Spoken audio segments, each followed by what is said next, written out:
ഒരു വേള പഴക്കമേറിയാൽ ഇരുളും മെല്ലെ വെളിച്ചമായി വരാം. ശരിയായി മധുരിച്ചിടാം സ്വയം പരിശീലിപ്പൊരു കൈപ്പുതാനുമേ. കുമാരനാശാൻ ചിന്താവിഷ്ടയായ സീതയിൽ എഴുതിയതാണ്. ഈ വരികളുടെ അർത്ഥം ഒന്നുകൂടി ഒന്ന് ആലോചിച്ച് നോക്കൂ. നമ്മുടെ ജീവിതത്തിൽ എന്തെങ്കിലും പഠിക്കാനുണ്ടോ? ശരിയായി മധുരിച്ചിടാം സ്വയം പരിശീലിപ്പൊരു കൈപ്പുതാനുമേ. ആ അർത്ഥം വളരെ ലളിതമാണ്. ജീവിതത്തിൽ നമ്മൾ നേരിടുന്ന കഠിനമായ അനുഭവങ്ങൾ, മോശം സമയം, അവയെല്ലാം വേഗത്തിൽ അവസാനിക്കും.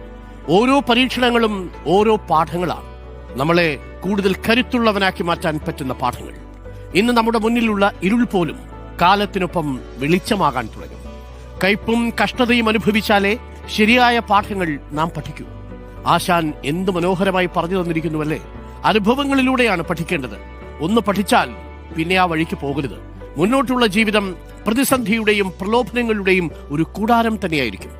പ്രതിസന്ധിയിൽപ്പെട്ട് തളരാനോ പ്രലോഭനങ്ങളിൽപ്പെട്ട് മുഴുകാനോ നിങ്ങൾ ശ്രമിക്കരുത്.